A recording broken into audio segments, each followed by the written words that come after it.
Good morning six class. हमारा chapter चल रहा है लेसन नंबर 25 पंचायती राज। जो लोकल सेल्फ गवर्नमेंट होती है उसको हम पंचायती राज कहते हैं।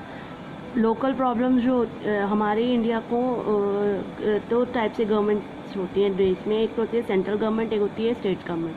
सेंट्रल गवर्नमेंट अपने पूरे देश की देखभाल करती है और स्टेट गवर्नमेंट अपनी अपनी स्टेट्स की। पर लोकल एरियाज़ होती हैं उनकी भी प्रॉब्लम्स होती हैं, उनको सॉल्व करने के लिए हमारी कंट्री में लोकल सेल्फ गवर्नमेंट बनाया जाता है। जैसे अर्बन एरियाज़ में तो पंचायती राज सिस्टम होता है और रूरल एरियाज़ में रूरल एरियाज़ में पंचायती राज होता है और अर्बन एरियाज़ में म्यूनसिपैलिटीज़ होती हैं। रूरल एरिया यानी विलेज और अर्बन एरियाज़ यानी सिटी। मैंने आपको बताया था पंचायती राज क्या है। पंचायत मतलब 5 पीपल्स का ग्रुप और कॉन्स्टिट्यूशन 73 के अंतर्गत इसको बनाया गया है। पंचायती राज कैसा सिस्टम है? पंचायती राज हैज़ अ 3 टायर सिस्टम। सबसे पहले होता है डिस्ट्रिक्ट लेवल पे जिला परिषद, ब्लॉक लेवल पे ब्लॉक समिति और विलेज लेवल पर ग्राम पंचायत। तो विलेज पंचायत के भी आगे 3 पार्ट होते हैं, ग्राम सभा, ग्राम पंचायत एंड न्याय पंचायत। ठीक है। कितनी मेंबर बनने के लिए कम से कम आपकी 18 ईयर्स एज होनी चाहिए और आपको मीटिंग कितनी बार होती है ग्राम सभा की? 2 बार। याद है ना? चल अब आपका आता है ब्लॉक समिति। ब्लॉक क्या होता है? ब्लॉक समिति क्या होता है? 2 या 3 गांव को मिलाकर एक ब्लॉक बनाया जाता है। मानो किसी गांव में स्कूल नहीं है, अब वो हर गांव में तो स्कूल की व्यवस्था नहीं कर सकते या हर कॉलेज की व्यवस्था नहीं कर सकते, हॉस्पिटल की नहीं हो सकती।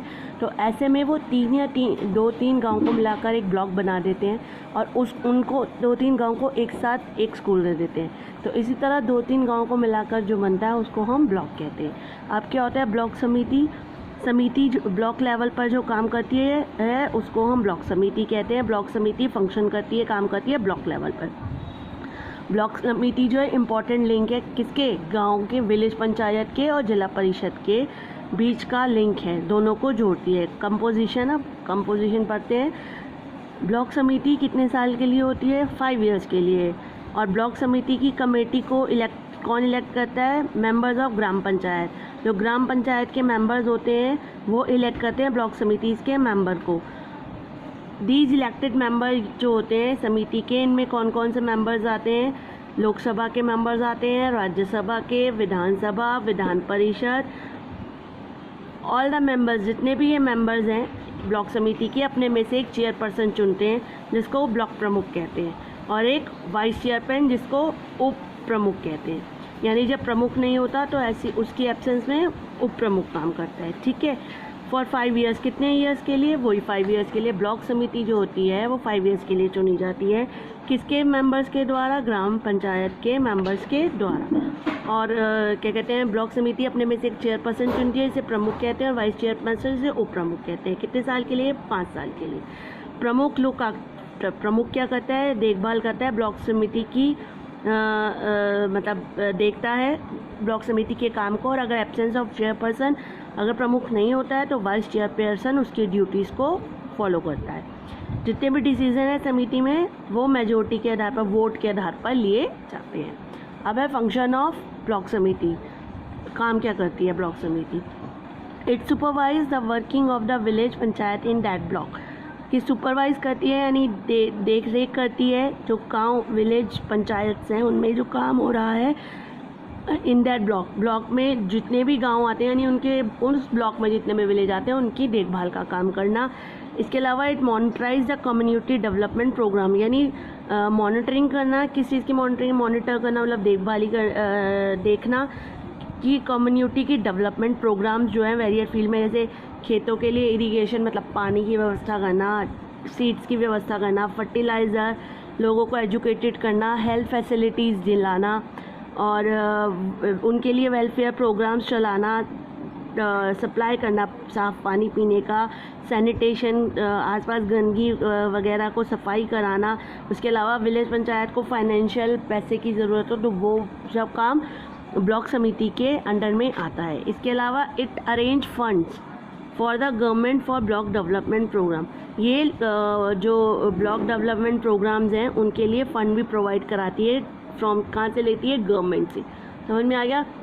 यानी अपने अपने गांव की अपने अपने ब्लॉक्स की देखभाल करने का काम ब्लॉक समिति का होता है।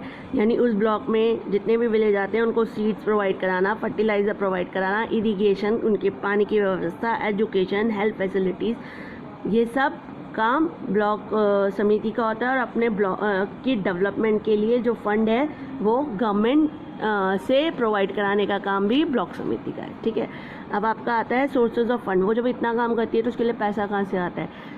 उनको क्या कहते हैं, अपने अपने घर से तो कोई भी देता होगा, तो कहीं से तो पैसे को लिया जाता है। सबसे पहले फिक्स परसेंटेज, एक फिक्स परसेंटेज होती है लैंड रेवेन्यू की, जो कलेक्ट करता है ब्लॉक एरिया। उस ब्लॉक में जितने भी विलेज आते हैं उसके ऊपर जो लैंड होती है उस पर क्या कहते हैं, ब्लॉक समिति वाले टैक्स लगाते हैं। यानी फिक्स्ड रेवेन्यू, फिक्स सालाना आपको इतनी आय देनी ही गवर्नमेंट ब्लॉक समिति को देनी पड़ती है। इसके अलावा टैक्स ऑन प्रोफेशन, जो इनके प्रोफेशंस हैं, जैसे ट्रेड, व्यापार करते हैं, जैसे आपको मालूम है गवर्नमेंट भी लेती है, ट्रेड करते हैं, एंटरटेनमेंट करते हैं, कुछ भी काम है उस ब्लॉक में, वहाँ उसका टैक्स लिया जाता है। इसके अलावा रेंट और प्रॉफिट ऑकरिंग फ्रॉम प्रॉपर्टी और सेल ऑफ लैंड, कोई भी व्यक्ति अपनी प्रॉपर्टी खरीदता है या बेचता है, उससे जो उसको प्रॉफिट होता है या किराया होता है, उसमें से भी कुछ पार्ट ब्लॉक समिति को देना पड़ता है। वाटर और लाइटिंग, वाटर का बंदोबस्त कराना, लाइटिंग टैरिफ अरेंज कराना, ड्रिंकिंग वाटर सप्लाई कराना, पब्लिक स्ट्रीट्स में लाइटिंग का बंदोबस्त कराना, उस सब के बदले में आता है ना water tax, house tax, electricity tax, ये सब ब्लॉक समिति के पर्सन्स कलेक्ट करते हैं। टैक्सेस फ्रॉम फेयर्स, इसके अलावा अगर कोई मेला लगता है, शॉप्स हैं, मार्केट हैं, उन सब से जो टैक्स वसूल किया जाता है वो भी ब्लॉक समिति का सोर्स है। ग्रांट फ्रॉम द गवर्नमेंट, इसके अलावा जो गवर्नमेंट है वो भी उनको फंड देती है अपने अपने ब्लॉक के लिए कि इतना पैसा उनको मिलता है कि आप अपने ब्लॉक की तरक्की के लिए क्या क्या करना चाहते हो। एक और चीज़ है, अगर इनको लोन चाहिए होता है, लोन होता है, अगर इनको उधार चाहिए होता है तो वो भी गवर्नमेंट इनको प्रोवाइड कराती है। अब आता है block development officer. Block development officer क्या होता है? ब्लॉक डेवलपमेंट ऑफिसर जो होता है वो हेड होता है ब्लॉक समिति, head of the administration of block समिति। यानी ब्लॉक समिति का जो हेड होता है उसको हम ब्लॉक डेवलपमेंट ऑफिसर कहते हैं। बीडीओ ही हेल्प, वो क्या करता है, जितने भी प्रोजेक्ट्स होते हैं ब्लॉक समिति में उसमें इसकी बीडीओ की एडवाइस लेना, और बीडीओ की ही एडवाइस से ये काम होते हैं। यानी जो भी काम होते हैं वो बीडीओ के बिहाफ पे होते हैं, और बीडीओ अगर उसे डिसएग्री कर देता है तो वो प्रोजेक्ट फिर नहीं होता है। तो जितने भी प्रोजेक्ट्स हैं वो बीडीओ के अंतर्गत आते हैं। समझ में आ गया? हाँ, क्या 2 या 3 गाँव को मिलाकर एक ब्लॉक बनाया जाता है और उसकी देखभाल करती है ब्लॉक समिति। इसको 5 साल के लिए काम करती है। इसके मेंबर्स होते हैं लोकसभा, राज्यसभा, विधानसभा, विधान परिषद के, और ये अपने में से एक हेड चुनते हैं जिनको प्रमुख कहते हैं, और एक उप प्रमुख। प्रमुख की एब्सेंस में कौन काम करता है? उप प्रमुख। इनका क्या काम होता है? ब्लॉक में तरक्की करना, यानी कि वेरियस फील्ड में सीट्स उपलब्ध कराना, इरिगेशन, वाटर, हेल्थ फैसिलिटीज़। कहाँ से पैसा मिलता है? ये हम लोगों पर टैक्स लगाते हैं। और उसके अलावा इनको गवर्नमेंट भी ग्रांट करती है, और अगर इन्हें लोन चाहिए होता है तो लोन भी मिलता है। और हेड होता है ब्लॉक डेवलपमेंट ऑफिसर, जो हेड होता है ब्लॉक का, और सारे प्रोजेक्ट उसकी इजाज़त के बिना लागू नहीं हो सकते। ठीक है, ओके, आज बस इतना ही। Have a nice day.